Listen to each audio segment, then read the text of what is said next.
Meus irmãos e irmãs, vamos abrir a palavra de Deus na carta de Paulo aos Filipenses, capítulo 4. Filipenses, capítulo 4. Vamos ler a palavra de Deus a partir do versículo 1 até o versículo 9. Como poderão perceber, muito do que nós vamos ler nessa passagem acabamos de cantar. Filipenses 4, versos 1 a 9, diz assim: Portanto, meus amados irmãos, de quem tenho muita saudade, vocês que são a minha alegria e coroa, sim, meus amados, permaneçam deste modo firmes no Senhor. Peço a Evódia e peço a Sintique que, no Senhor, tenham o mesmo modo de pensar. Peço também a você, fiel companheiro de jugo, que auxilie essas mulheres, pois juntas se esforçaram comigo no Evangelho, juntamente com Clemente e com os demais cooperadores meus, cujos nomes se encontram no livro da vida. Alegrem-se sempre no Senhor. Outra vez digo, alegrem-se. Que a moderação de vocês seja conhecida por todos. Perto está o Senhor. Não fiquem preocupados com coisa alguma, mas em tudo sejam conhecidos diante de Deus os pedidos de vocês, pela oração e pela súplica, com ações de graças. E a paz de Deus, que excede todo o entendimento, guardará o coração e a mente de vocês em Cristo Jesus. Finalmente, irmãos, tudo que é verdadeiro, tudo que é respeitável, tudo que é justo, tudo que é puro, tudo que é amável, tudo que é de boa fama, se alguma virtude há e se algum louvor existe, seja isso o que ocupe o pensamento de vocês. O que também aprenderam, receberam e ouviram de mim, e o que viram em mim, isso ponham em prática, e o Deus da paz estará com vocês. Vamos orar. Eis aqui, ó Deus, a tua palavra, santa e verdadeira. Tendo lido a tua palavra, nós a recebemos como palavra de Deus, como palavra do Senhor. Reconhecemos que ela é inspirada, infalível, inerrante, com poder suficiente para realizar as mais profundas e necessárias transformações em nós. E conscientes desse poder e dessa autoridade da tua palavra, nós te pedimos, aplique a tua palavra às nossas vidas. E produza em nós, Senhor, os teus frutos de justiça e de misericórdia, para a glória do teu santo e bendito nome. Oramos em nome de Jesus. Amém. Na semana passada, irmãos, eu comecei a expor essa passagem, esses versículos, e eu destaquei aquilo que eu vejo como grande destaque nessa passagem, que nos fala sobre a necessidade do cristão mudar seu modo de pensar. Se não houver uma transformação da mente, de maneira que o cristão deixe de pensar daquele modo antigo, submisso ao mundo, imitador do mundo, e passe a ser de fato um imitador de Cristo, ele nunca vai conseguir, se ele não tiver isso, de fato amadurecer na sua vida cristã. Pode até amadurecer de idade, mas não espiritualmente. Pode amadurecer de anos e anos e anos de membresia de alguma igreja, até de serviços, mas não significa amadurecimento espiritual. E nem conseguir alcançar esse estado de espírito que o texto aqui nos descreve como sendo paz, de viver em paz, de sempre estar em plena e perfeita paz consigo mesmo, com os outros, mas acima de tudo, com Deus. Vejam, meus irmãos, essa carta fala sobre alegria. É a grande carta do Novo Testamento sobre alegria, e é mais sobre isso que eu vou falar hoje. Mas relembrando o que nós falamos na semana passada, o apóstolo Paulo disse que essa mudança de mente precisava ser realidade na vida de duas pessoas específicas, citadas pelo nome aqui, lá da igreja de Filipos. As duas senhoras, mulheres, são mencionadas aqui no versículo 2. Evódia e Sintique. Paulo as chama de grandes cooperadoras dele no evangelho, na pregação inicial, na fundação daquela igreja na cidade de Filipos.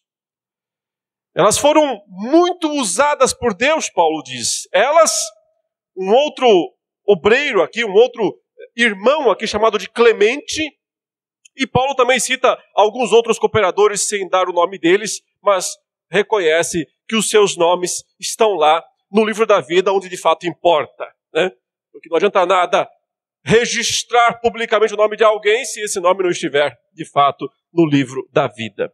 Mas o ponto é que essas duas mulheres foram tão úteis no começo, Paulo fala, mas então por algum motivo elas se desentenderam. E Paulo aqui não está nem um pouco preocupado em dizer quem foi o motivo, qual foi a razão, nem um pouco preocupado em dizer quem tem razão, quem não tem. O interesse de Paulo é dizer que se elas estão brigando é porque as duas estão com problemas e então precisam alcançar o modo de pensar de Cristo. E esse modo de pensar de Cristo é a solução definitiva para todos os conflitos. Conflitos nos lares, conflitos na igreja e até mesmo com os incrédulos. Porque tem a ver com uma perspectiva mudada de mente, transformada. Que lá no capítulo 2, eu gostaria que você olhasse esse capítulo 2, o apóstolo Paulo disse que era o modo de pensar de Cristo. Vejam comigo, nós já expomos essa passagem no passado, mas vale a pena ler novamente os versículos, boa parte aqui desse início do capítulo 2.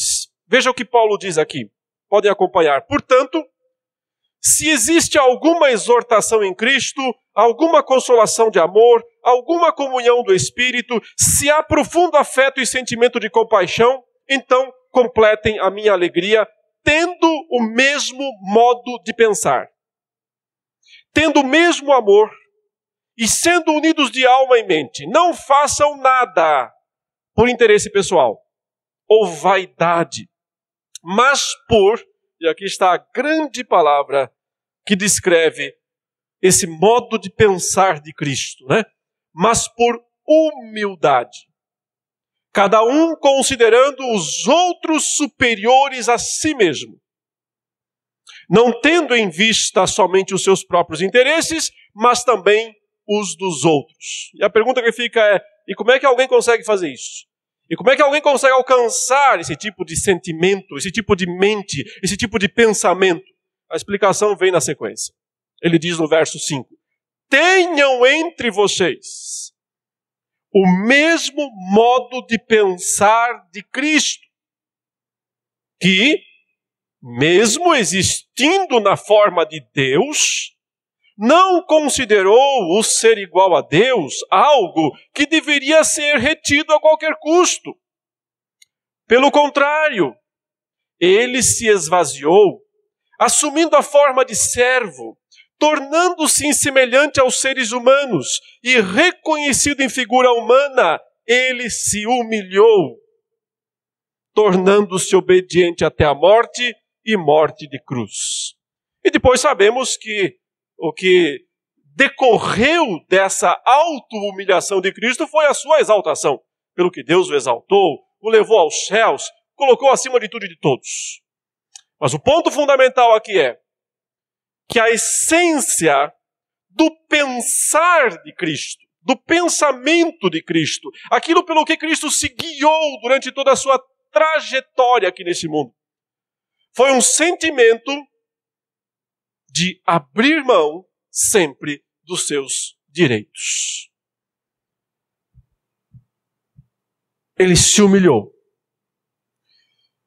E o que o apóstolo Paulo está dizendo para Evódia e Sintique é que o único modo de resolver os conflitos entre elas seria ter esse mesmo modo de pensar de Cristo. E esse é o único modo também de solucionar quaisquer outros conflitos. Porque todos os conflitos permanecem, meus irmãos, por pura vaidade, por puro orgulho, por puro desejo de ter razão e de ser reconhecido como aquele que está certo. As pessoas só brigam, só discutem, só se desentendem, porque elas, alguma delas, ou quase sempre todas, querem estar certas. E querem fazer valer o seu direito de estarem certas. E querem ser reconhecidas como estando certas. E ao fazer isso, vão na exata contramão de Cristo. Seguem o caminho exatamente oposto ao caminho de Cristo Jesus. E é por isso que o apóstolo Paulo diz aqui: quer viver em paz? Quer ter a paz de Deus? Quer experimentar a verdadeira paz de Deus? Comece tendo o mesmo modo de pensar de Cristo Jesus. E não o seu modo. E não o modo do mundo.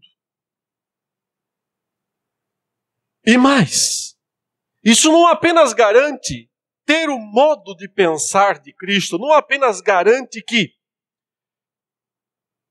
conseguiremos solucionar os conflitos, os desentendimentos, as lutas desnecessárias. Mas também, este é o segredo, este é o caminho para a verdadeira felicidade. Para o verdadeiro contentamento. Só assim se chega àquilo que Paulo descreve como sendo sua experiência pessoal no capítulo 4, voltemos para o capítulo 4, no versículo 11, que eu considero o versículo central de toda esta carta, e que eu tenho usado como base, como ponto de partida, para interpretar, para entender toda esta carta. Paulo disse o seguinte: digo isto não porque eu esteja necessitado. Estava agradecendo a oferta que os filipenses mandaram para ele. Falou, muito obrigado por ela, mas eu não estou dizendo isso porque eu estivesse me sentindo necessitado. Porque eu aprendi, ele diz aqui, porque aprendi a viver contente em toda e qualquer situação. Só quem tem a mente de Cristo, só quem aprendeu o caminho da humildade verdadeira, não da falsa humildade, não da falsa modéstia, mas só quem aprendeu o caminho da humildade verdadeira, está preparado, está apto, aprendeu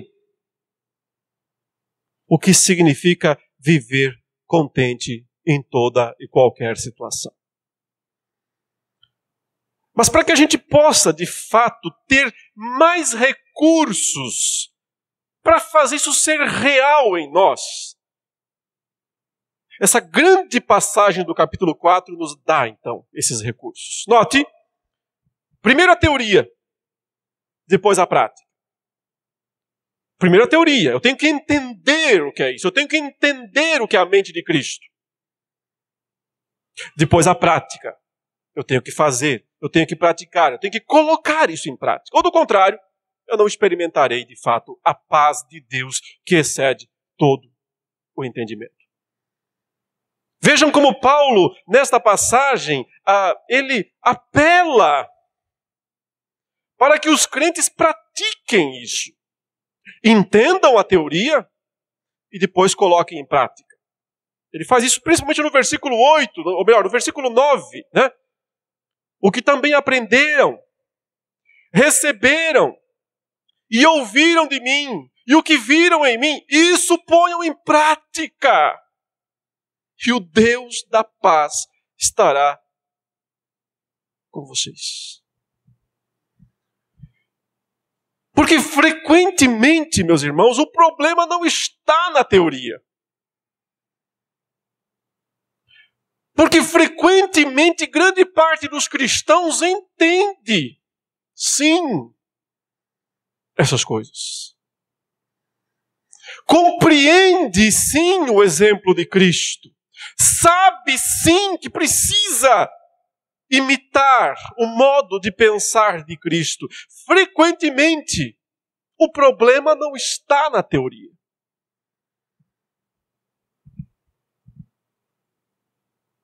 Vamos dizer assim, o problema não está aqui dentro. Quando estamos pensando nesses assuntos, meditando nesses assuntos, eles ficam claros para nós. O problema está daquelas portas para fora. Porque parece que aquelas portas, frequentemente, elas têm alguma capacidade de barrar os ensinamentos. Porque colocar o pé lá para fora e parece que tudo ficou para trás. E lá fora se faz a mesma coisa de sempre. Uma das coisas mais difíceis para discipuladores, e muitos aqui são discipuladores, são pessoas envolvidas com discipulado, estão sempre tentando ensinar, olha, essa aqui é a verdade, assim é assado. Mas uma das coisas mais difíceis é perceber que nós estamos sempre ensinando, e as pessoas nunca mudam.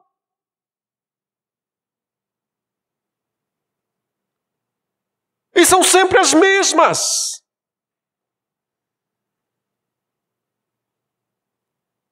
O problema não está na teoria. Está na prática. E por isso o apóstolo Paulo diz aqui, pratiquem. Entenderam a mensagem? Ótimo. Viram o exemplo? Maravilha. Vão e façam. Ou então, não vão experimentar a paz de Deus, que excede todo o entendimento. Ou então a paz, o Deus da paz não estará com vocês.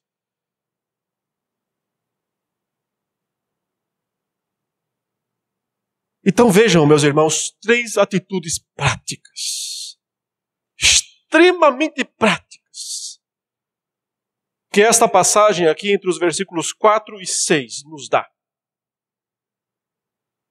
O que é pôr a mente de Cristo na prática? Como de fato experimentar, o viver a mente de Cristo na prática, para poder, sim, viver em paz com Deus, uns com os outros, e mais do que tudo até talvez com a gente mesmo, porque quase sempre os conflitos com os outros são decorrentes, das nossas próprias lutas internas.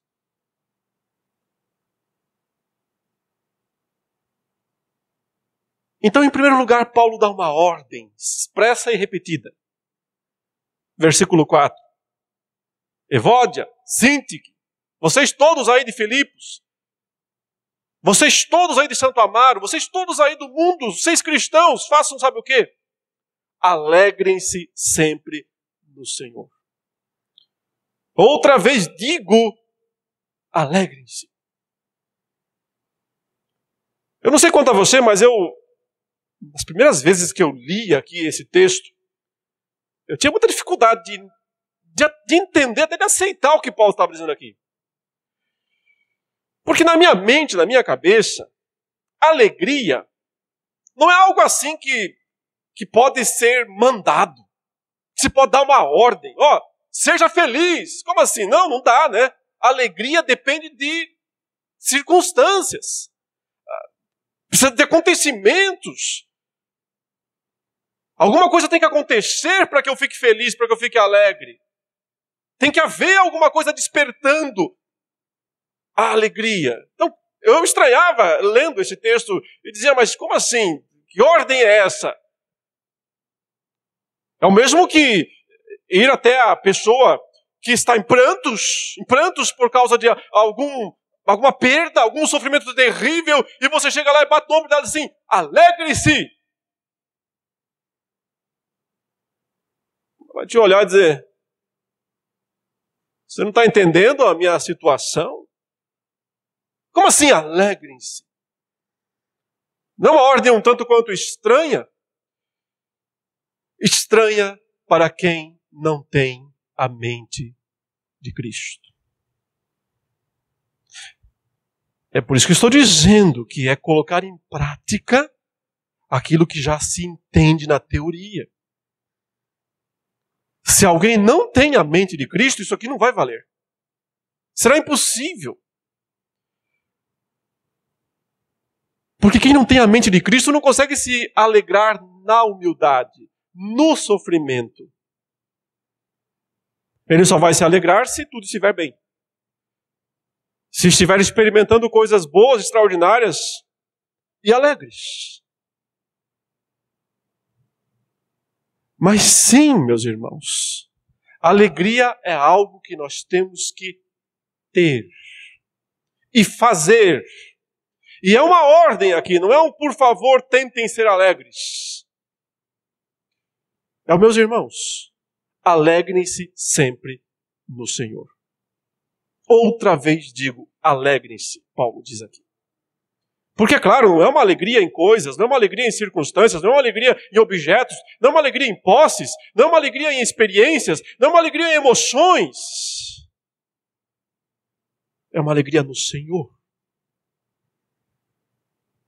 Então isso aqui é uma alegria miraculosa, é claro que é uma alegria miraculosa. É uma alegria espiritual. A natureza dessa alegria é espiritual, porque ela é uma alegria no Senhor. Independente de qualquer outra coisa. É aquilo que Paulo disse. Eu aprendi a viver contente. Eu aprendi isso. Aprendi a viver contente em toda e qualquer situação. Porque trata-se de uma alegria no Senhor. Ou seja, o crente que tem a mente de Cristo, ele diz, eu me alegro em Deus. Ele não espera ter, nascer, brotar um sentimento de alegria ou de felicidade. Porque se você quiser esperar isso daí, espere sentado.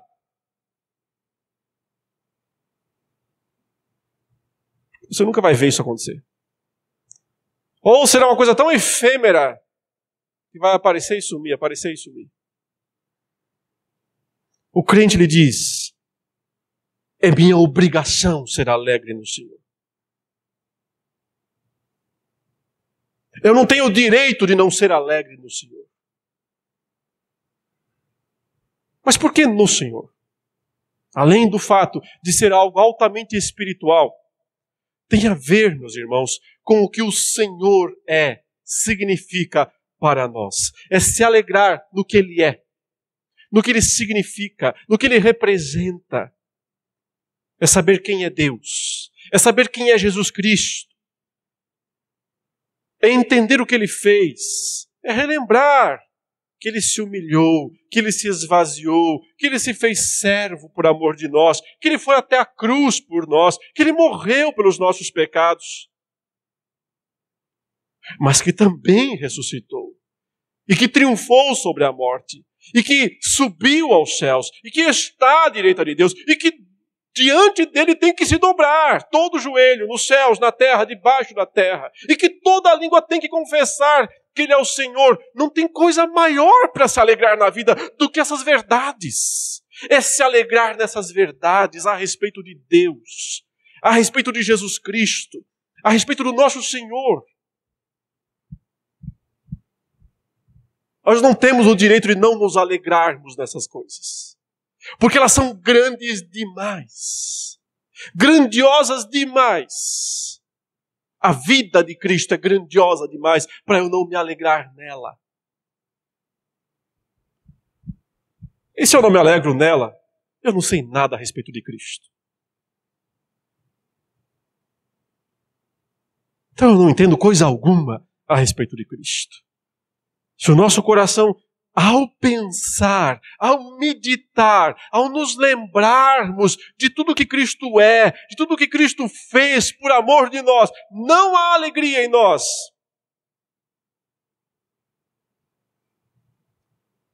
Então me desculpe, mas tem que voltar ao jardim da infância, da fé. Tem que retornar à classe de catecúmenos, sim. Tem que voltar lá e dizer: confesso que eu não sabia nada sobre Deus. E nem sobre Jesus Cristo. Estou aqui para aprender quem é Jesus Cristo. E o que Ele fez.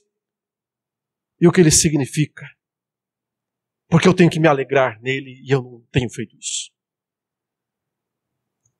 Sim, alegria é uma decisão. Nós ouvimos uma ordem e a obedecemos. E nos alegramos no Senhor. Os irmãos lembram do que o profeta Abacuque escreveu. Famoso texto, cantado várias vezes.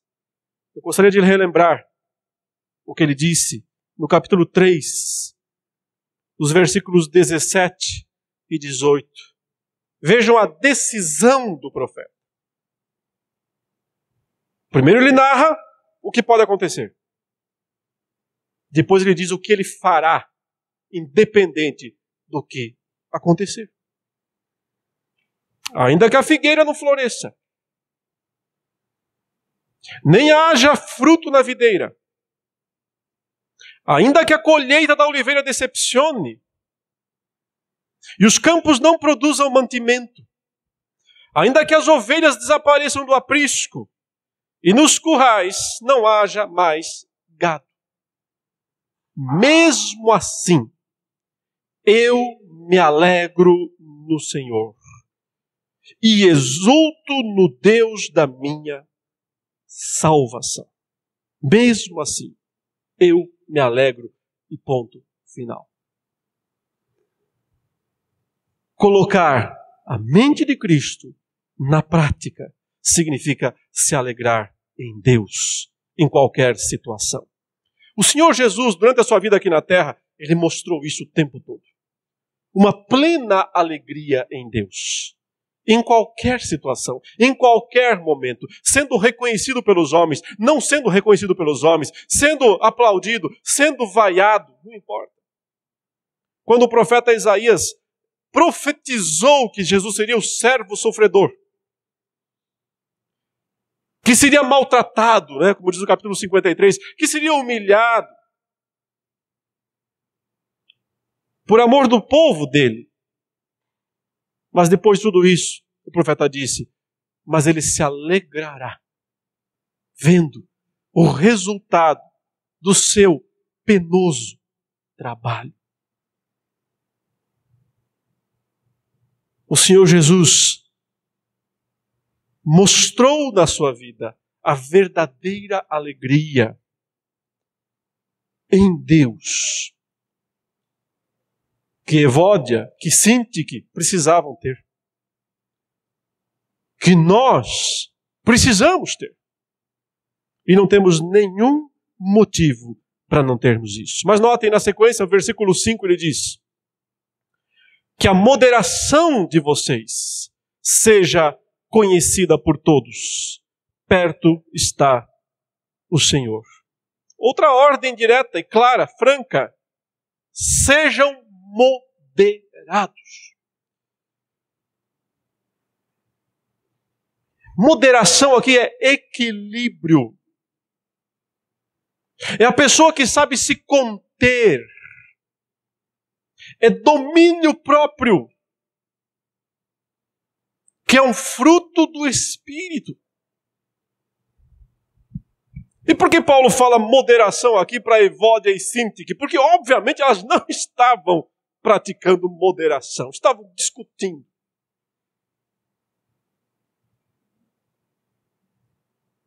Estavam deixando a carne aparecer, transparecer na discussão.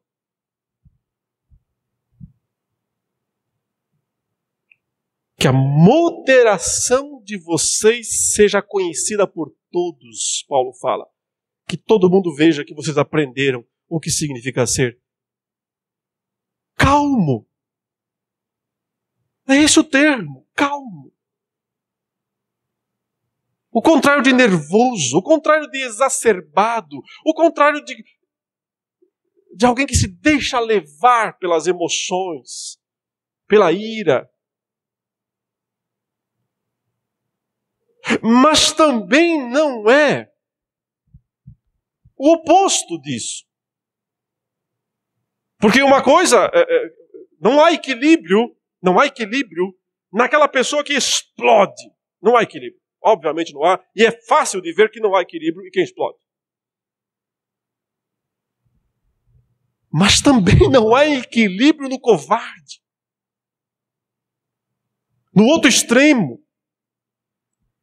Naquele que foge da discussão por pura covardia. Porque tem medo de enfrentar, porque tem medo de discutir. Isso também não é equilíbrio. Isso também não é moderação. É só medo. É só fuga. É só covardia. Cristo era moderado. Por quê? Porque ele não era nem covarde e nem explosivo. Mesmo sendo Deus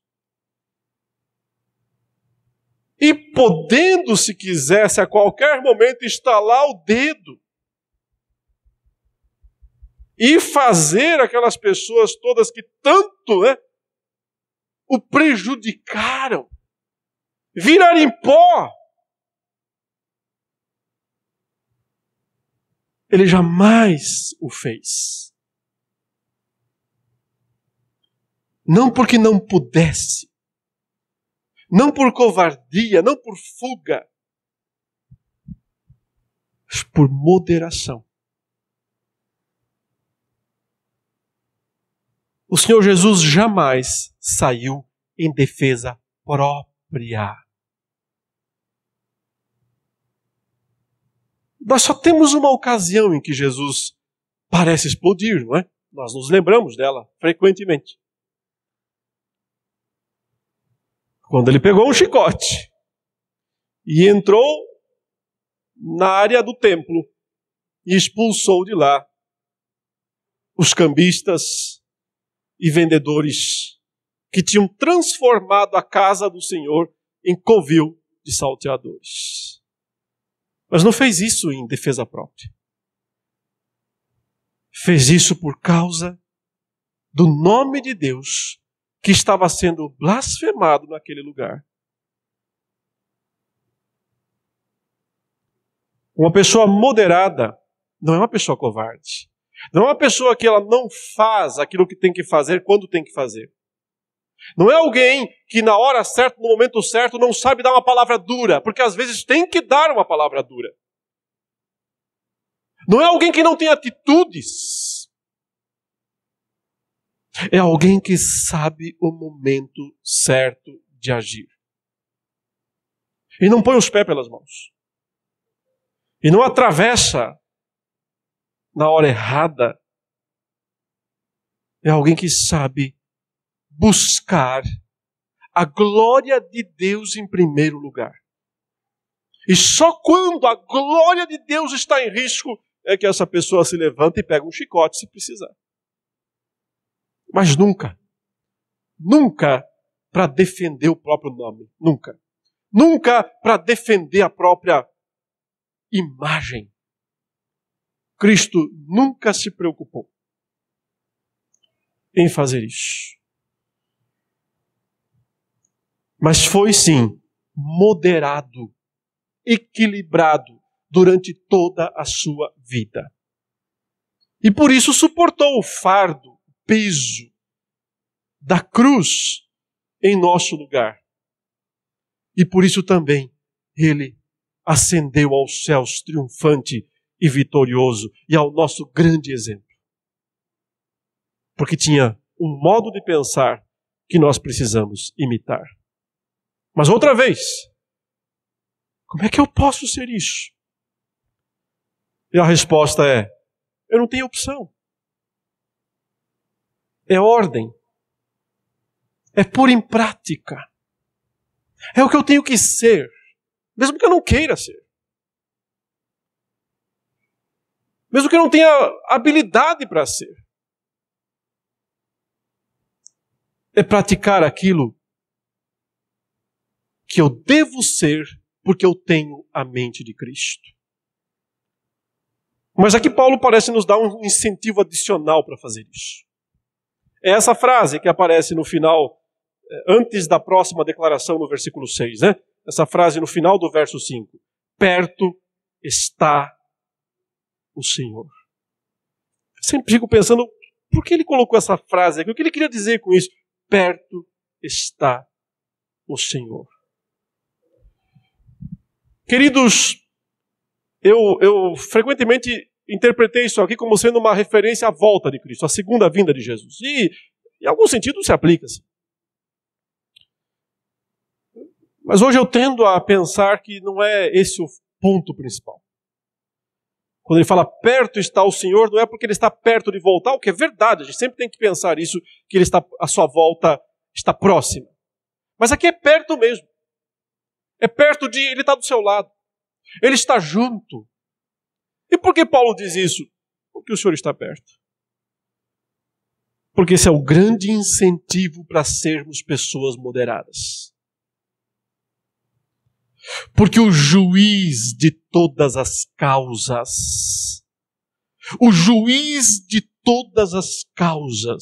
está exatamente do seu lado. Em todos os momentos, em todos os perrengues, em todas as brigas, em todas as discussões. O juiz de todas as causas está ali.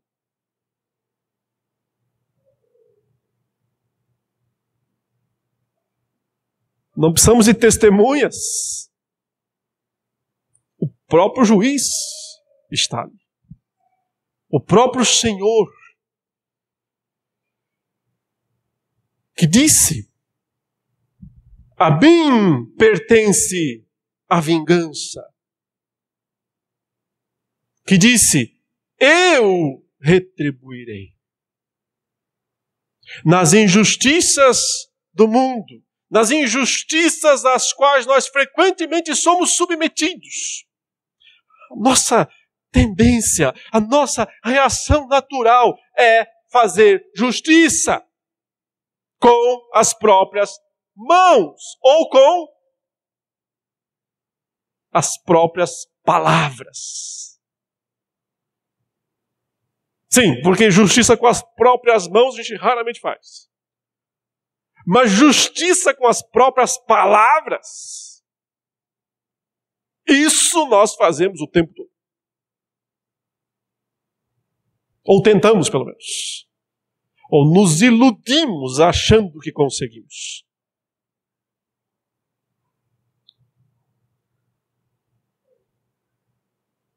Mas aquele que disse: a mim pertence a vingança, eu retribuirei.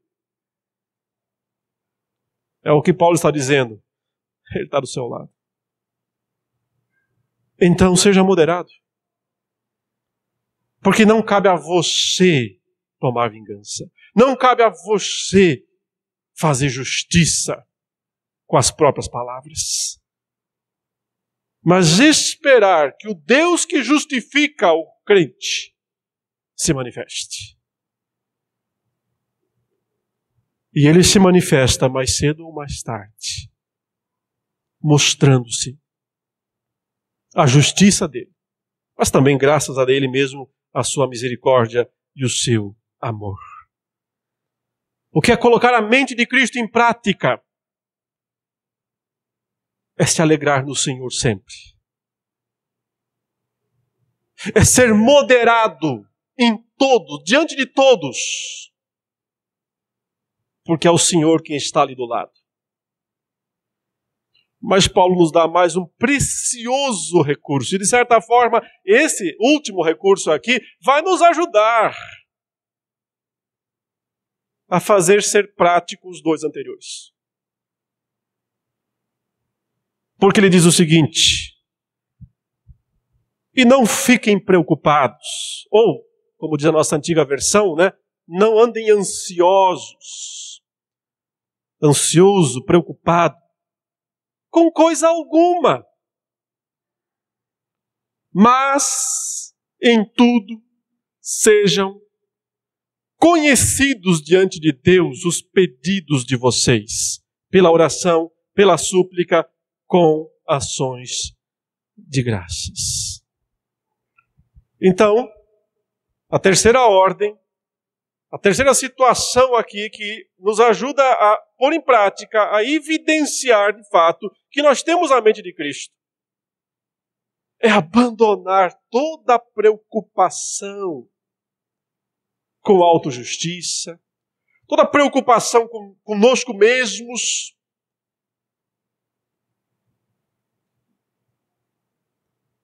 Só assim elas se entenderiam, né? Se elas parassem de se preocuparem consigo mesmas. Porque Cristo não se preocupou consigo mesmo. Mas foi servo, assumiu, né, até o fim o papel de servo. Mas aqui tem um precioso recurso, um precioso ensinamento que nos diz como fazer isso. E é a coisa mais simples de todas. O quê? Oração.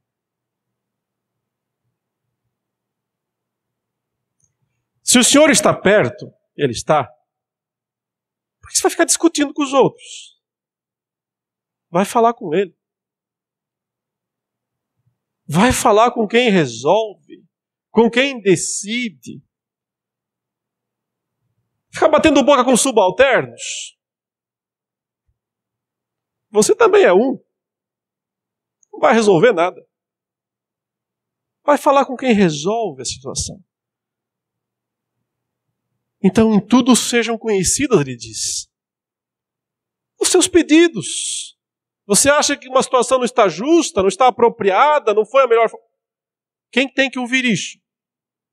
Quem tem que ouvir isso? A família inteira? Que tem que ouvir todas as suas churumelas? Quem tem que ouvir isso? A igreja inteira? Quem tem que ouvir isso é o Senhor. A última instância. Quem tem a palavra final. Quem resolve. Ore mais. Fale menos. E orar, meus irmãos, não é necessariamente separar um momentinho lá de alguns minutos para dobrar o joelho, é fazer isso o tempo todo. Porque ele diz isso. Em tudo. E essa expressão é tão genérica, porque ela aponta tanto para a ideia de o tempo todo como em todas as coisas. Até o sentido de tempo e de coisas. Os dois sentidos estão aqui. O tempo todo em todas as situações. O tempo todo em todas as coisas. Sejam conhecidos diante de Deus os pedidos de vocês. E olha que variação de método de fazer conhecidos os pedidos. 3 pelo menos. Pela oração, pela súplica, com ações de graças. Não tem muita rotina aqui não. Não tem ritual aqui não. A ideia é que de várias formas e de várias maneiras nós levamos os nossos pedidos a Deus. Oração parece descrever a parte mais, aquilo que a gente chama mesmo de, tecnicamente, momento de oração. Mais formal. Mas súplica mostra um momento de grande comoção. Um momento de grande, de implorar. De mostrar humilhação diante de Deus. E ações de graças já é comemorar. Já é se alegrar e reconhecer e saber que Deus vai fazer o melhor com ações de graças. E se nós praticamos essas 3 coisas, alegria, moderação e oração, se nós praticamos essas 3 coisas, o resultado é o verso 7. É a consequência. E a paz de Deus, que excede todo o entendimento, guardará o coração e a mente de vocês em Cristo Jesus. Uma paz, como ele mesmo diz aqui, que não dá para nem entendê-la. Ela excede o entendimento, porque ela não podia estar ali, humanamente falando. Mas ela vem como consequência de pôr em prática a mente de Cristo. E vem de maneira a ficar. Não é passageira. É uma hóspede. Ela não vem se hospedar. Ela vem para pegar as chaves. Ela vem para ser a dona da situação. Ela vem para ser a guarda. Porque olha, a expressão que ele usa aqui, e a paz de Deus que excede todo o entendimento, guardará o coração e a mente de vocês em Cristo Jesus. É a palavra que às vezes é usada para o soldado vigiando uma cela, vigiando uma fortaleza. Melhor, né? Vigiando uma fortaleza. É ele quem protege, é ele quem guarda, não deixa o inimigo entrar, não deixa a invasão acontecer. A paz de Deus vem para ser a guarda da mente, da razão, e do coração, emoções. Em Cristo Jesus. Isso é misterioso, grandioso, inexplicável, mas plenamente factual. Quando colocamos em prática a mente de Cristo. E meus irmãos e irmãs, sabem quem vai lucrar mais com isso? Nós mesmos. E os nossos irmãos também. E a família. E a igreja. E todo mundo.